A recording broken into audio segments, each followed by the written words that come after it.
जय हिंद साथियों। I am Subhash Saxena from spoken English classes Behror. आज आप लोगों के लिए बहुत ही अच्छी खुशखबरी है कि हमारे स्टूडेंट्स जो कि 4 स्टूडेंट्स थे हमारे, जो कि सेकंड फेज अभी उन्होंने क्लियर किया है। और आज इस वीडियो में आपसे मुलाकात करवाएंगे चारों स्टूडेंट्स की। फेज 2 किस तरह से क्लियर हुआ, क्योंकि फेज 2 एयरफोर्स का बहुत ही इंपॉर्टेंट और मेजर पार्ट रहता है। बहुत सारे स्टूडेंट्स इसकी तैयारी के लिए बहुत जगह भटकते हैं और सही गाइडेंस न मिल पाने की वजह से वो सिलेक्शन में कहीं ना कहीं हार जाते हैं। आज हमारे जो सिलेक्शन में स्टूडेंट्स हैं यहाँ पर उपस्थित, उनसे आप रूबरू होंगे और उनसे कुछ सीखेंगे किस तरह से फेज 2 उन्होंने फेस किया है। वो बताएंगे आपको किस तरह की गलती आप ना करें। चलिए तो मिलवाते हैं सबसे पहले आपको हम हमारे एक स्टूडेंट पंकज से, जो कि अभी फेज 2 क्लियर किया है, और हम उनका माला बना के स्वागत भी करेंगे। उनको बहुत बहुत कॉन्ग्रेचुलेशन कि उन्होंने सेकंड फेज क्लियर किया है। पंकज आइए। यस पंकज, कैसे हैं? Good evening sir. Good evening, good evening. तो कैसा लग रहा है आपको कि आपने फेज 2 क्लियर किया है, और किस तरह का, तो आपके जो भी साथी लोग जो अभी प्रिपरेशन कर रहे हैं, आगे अभी रिटन एग्जाम होगा एयरफोर्स का अगली रिक्रूटमेंट के लिए, तो उसके लिए आप क्या कहना चाहेंगे, और आपको कैसा लग रहा है कि आपने फेज 2 क्लियर कर लिया है? It is a proud moment to all of the students. It is the good coaching center in at the Bhairod. It's a proud moment to my family and my sir Subhash sir. Uh, I will training under the Subhash sir, and uh, it is good for our family members and our friends. Generally बहुत सारे student, there are many student, they are very afraid of phase 2। बहुत सारे students होते हैं, डर जाते हैं कि फेज 2 में क्या होगा, किस तरह से होगा। तो आप थोड़ा सा बताएंगे किस तरह से वो फेस करें ताकि उनको उस चीज का एक रिजल्ट पॉजिटिव मिले। Yes sir. बहुत सारे स्टूडेंट्स बाहर जाते हैं कोचिंग के लिए, बहुत हाई लेवल की फीस पे करते हैं, बट उनको रिजल्ट नहीं मिल पाता है।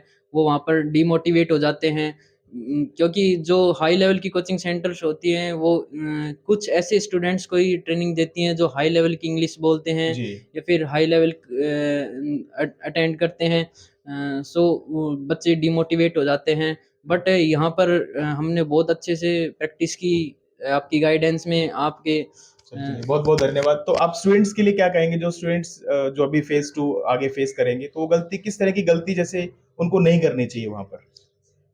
उनको एक तो डीमोटिवेट नहीं होना चाहिए दूसरे को देखकर। हमें भी स्टार्टिंग में बोलना नहीं आता था, बट आपकी गाइडेंस में धीरे धीरे बोलना सीखा और बहुत अच्छा होता चला गया। बस मेहनत करते रहें और खुद पर विश्वास रखें। चलिए, बहुत अच्छा इन्होंने बताया आपको कि फेज 2 आप किस तरह से कर सकते हैं, और आपको तैयारी के लिए अभी हम स्पेशल बैच ग्रुप डिस्कशन का स्टार्ट करेंगे, उसमें आप ज्वाइन करें अगर आप भी एयरफोर्स की तैयारी कर रहे हैं और सेकंड फेज के लिए आप तैयार हैं। तो आइए। Thank you Pankaj. और अगले हमारे स्टूडेंट हैं हिमांक, जिन्होंने भी फेज 2 क्लियर किया अभी, और उनसे भी आपको मुलाकात करवाएंगे। वो भी आपको बताएंगे किस तरह से उन्होंने इस फेज 2 को क्लियर किया है। और बहुत ही अच्छा लगता है जब कोई स्टूडेंट सेलेक्ट होकर हमारे पास मिलने के लिए आते हैं। तो अभी ये बताएंगे आप। First of all thank you all of you. और मैं सुभाष सर का बहुत ही शुक्रिया करना चाहूँगा कि उनकी गाइडेंस में ही मेरा जीडी क्लियर हो पाया है। क्योंकि शुरुआत में मेरे को भी लगता था कि कितने स्टूडेंट होंगे, घबराहट होती है, 20 का बैच बनेगा, 15 का बनेगा, इतने का बनेगा, घबराहट सबको रहती है। पर हो जाता है आराम से, कोई दिक्कत नहीं है। कहीं बाहर जाने की जरूरत है नहीं कि दिल्ली जाओ, जयपुर जाओ इतने, क्योंकि वहां पे है ना डिमोटिवेट होंगे, क्योंकि 2 बच्चे अच्छा बोल देंगे आपसे तो बस अरे भाई हमें तो कुछ आता नहीं है, ये वो है। ऐसा कुछ भी नहीं है। हमारे बैच में ओनली हम 4 स्टूडेंट थे, और बस 4 स्टूडेंट ही थे और चारों का सिलेक्शन हुआ है।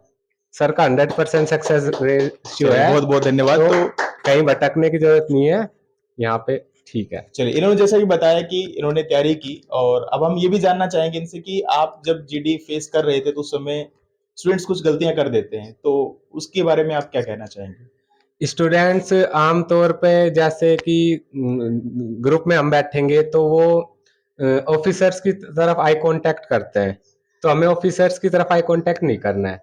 हमें बस ओनली अपने ग्रुप मेंबर्स जितने भी है उनके क्रॉस क्वेश्चंस करने हैं और उन्हीं का ही आंसर देना है। ज्यादा कुछ भी इलाबोरेट नहीं करना, टू द पॉइंट, जो भी वो पूछे बस उसका ही आंसर देना है। ज्यादा इलाबोरेट करने से उनको वही लग, क्योंकि सेम सेम रहता है टॉपिक सबका ही, फिर वही सेम बात आ जाती है। तो कुछ डिफरेंट बोलो, कम बोलो लेकिन कुछ डिफरेंट बोलो। यूं नहीं कि वही बात जो एक स्टूडेंट बोल चुका उसको ही तुम दोबारा बोल रहे हो, ये ऐसा नहीं। बस यही मेन गलती होती है। और बस अपना सिटिंग पोस्चर वो अच्छा रखना, और सबसे मेन बात है अपना सेल्फ इंट्रोडक्शन, वो फुल ऑफ कॉन्फिडेंस से देना। बस आधा प्रोसेस तो वहीं क्लियर हो जाता है। वेरी गुड, बहुत अच्छे पॉइंट्स इन्होंने अपनी बातचीत में कवर किए। He has covered the one point की सबसे पहले आपको पॉइंट टू पॉइंट बोलना है, उसके बाद अपने सेल्फ इंट्रोडक्शन पर बहुत ज्यादा फोकस करना है। तो वो सब चीजें आपको सिखाई जाती हैं और उन्होंने उसी चीज को गाइडेंस में रखकर इन्होंने आज फेस टू क्लियर किया और जल्दी इनका रिजल्ट आएगा और you will be selected as an airman. Thank you congratulation. और सचिन जो कि फेस टू क्लियर किया है। एक स्टूडेंट हमारा किसी कारणवश आज नहीं पहुंच पाए, अगली बार जब भी आएंगे तो आपको उनसे भी मुलाकात कर उनके एक्सपीरियंसेस जो हैं शेयर करवाएंगे। तो Sachin, good evening, very good evening. तो बताइए कि आपने किस तरह से फेज टू अपना क्लियर किया है और कैसा फील हो रहा है आपको भी? मुझे बहुत प्राउड फील हो रहा है। सर के गाइडलाइंस में मैंने फेज टू क्लियर किया है, जो कि मेरे लिए बहुत बड़ी बात है, क्योंकि मैं इंग्लिश में बहुत वीक था, मुझे बिल्कुल नहीं आता। सर ने मुझे बेसिक से सिखाया। सर ने बताया कि सिर्फ कॉन्फिडेंस और थोड़ा सा बोलना आना चाहिए। अगर आपका कॉन्फिडेंस डगमगाता है तो आप नहीं कर पाते हो, क्योंकि आप घबरा जाते हो, जिससे आप इंग्लिश को तो ज़रूरी है, क्योंकि आप इंग्लिश देख के जहाँ पे इंग्लिश का नाम होता है वहाँ पे ज़रूर घबराते हो, जो कि ऐसा नहीं होना चाहिए। आपको अपने पे विश्वास रखना चाहिए। सर की गाइडलाइंस में मैंने अपने पर विश्वास किया, सर ने मेरी मदद की, जिससे मेरा फेज टू क्लियर हो गया। बहुत बहुत थैंक यू। और ये सचिन थे, इन्होंने भी अपने एक्सपीरियंस शेयर किए। तो आप भी कुछ कहना चाहेंगे कि जिसमें स्टूडेंट वहां बैठे हैं तो किस तरह की गलती उन्होंने नहीं करनी चाहिए, किस तरह के पॉइंट्स पर उनको ज्यादा फोकस करना चाहिए, किस तरह से उनको अपनी बात को रखना चाहिए? सर मैं ये बताना चाहूँगा कि वहाँ पे एक तो इंट्रोडक्शन देते समय कॉन्फिडेंस होना चाहिए। ऑफिसर से आई कांटेक्ट नहीं बनाना चाहिए, बल्कि अपने जो ग्रुप के बच्चे हैं, जो ग्रुप मेंबर हैं, उनकी तरफ आई कांटेक्ट बनाते हुए बोलना चाहिए।